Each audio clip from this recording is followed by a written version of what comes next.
Business is bad. Saloon keeper Tony Marino confided to friends, Frank Pasqua and Daniel Kreisberg. The gentlemen met in Marino's speakeasy to discuss the financial difficulty the bar was under and how to fix it. The suggestion seemed far-fetched at first. "Why don't you take out insurance on Malloy?" Frank would ask Marino. "I can take care of the rest." Marino paused. Frank knew that Marino had pulled off such a scheme a year before. Marino had befriended a homeless woman and took a life insurance policy out on her. On one cold night at his bar, he force-fed her drinks.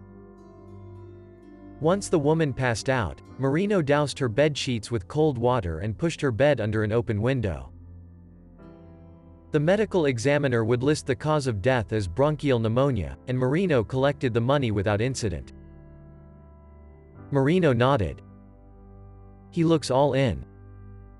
He ain't got much longer to go anyhow. The stuff is getting him." The men looked at each other in agreement, nodding, setting forth a chain of events that would earn Micheal Malloy cult immortality by proving him nearly immortal.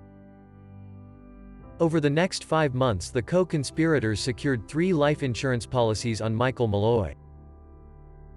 The gentlemen recruited Joseph Murphy, a bartender at Marino's, to identify the deceased as Micheal Malloy and claim to be his next of kin and beneficiary. If all went according to plan, the crew would split $3,576. About $54,000 in today's dollars, after the death of Micheal Malloy. Tony Marino gifted Micheal Malloy with an open tab. He told Malloy that competition from other saloons had forced him to ease the rules. Malloy happily partook in his newfound good fortune, as he took shot after shot from Tony Marino. Malloy had been a hard drinker his whole life.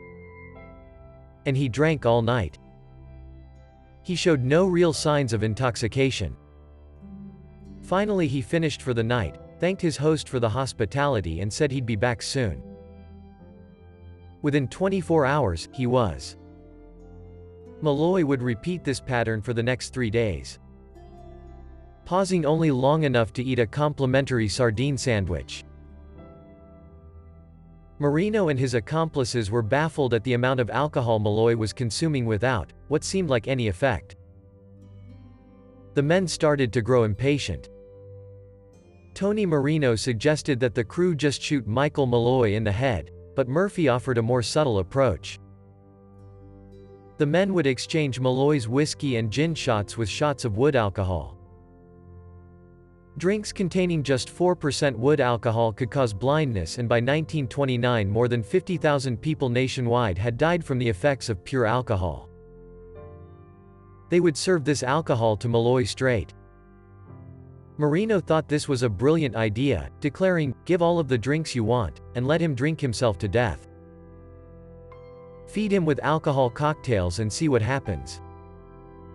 The next night when Malloy arrived, Marino started out with a few shots of cheap whiskey to get him feeling good and then switched him over to wood alcohol. The crew watched as Malloy drank shot after shot of the alcohol and asked for more. Night after night, the scene repeated itself. As fast as Marino could pour the drinks, Malloy would consume them. Until one night Malloy fell to the floor. The crew stood silent, staring at the drunk body by their feet. They checked for a pulse. The man's breathing was labored and slow. They decided to wait. Any minute now. The last jagged breath. Kua. He began to snore and would wake up some hours later. "Gimme some of the old regular, me lad." The plot to kill Micheal Malloy was starting to become expensive. The open bar tab, the cans of wood alcohol and the monthly insurance premiums were starting to add up. Marino feared his speakeasy would go bankrupt. The group decided to switch up the plan. Malloy had a well-known taste for seafood. Why not poison oysters and serve them up to the unknowing Malloy? As planned, Malloy ate them one by one, savoring each bite, and washed them down with the wood alcohol. Marino, Kreisberg, and Pasqua played cards and waited, but Malloy merely licked his fingers and belched. The men had become more than upset about Micheal Malloy still being alive. The group later gave Malloy a rotten sardine sandwich laced with shrapnel. They looked on, thinking any minute Malloy would meet his demise. Instead, Malloy finished his sandwich and asked for another. The men suggested that they try a plan that worked previously on another victim: icing Malloy and leaving him on a park bench. This proved to be unfruitful, with Malloy meeting the crew back at the bar the next evening complaining of a chill.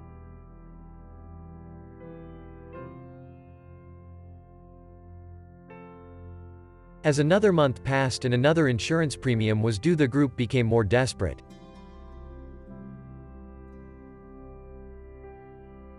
The idea of running Malloy over with a car became the popular idea of the group. They would bring on another friend to help in the hit and run.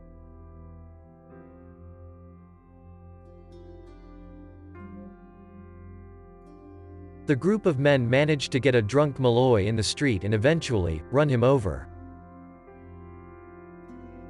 The crew called morgues and checked hospitals in an attempt to locate Malloy. No one had any information, and there were no reports of a fatal accident in the newspaper. As the men were beginning to believe they'd have to find a new victim, Malloy came hobbling into the saloon. Malloy couldn't remember the details of what happened to him, just that it involved a lot of drinking and him waking up in a hospital.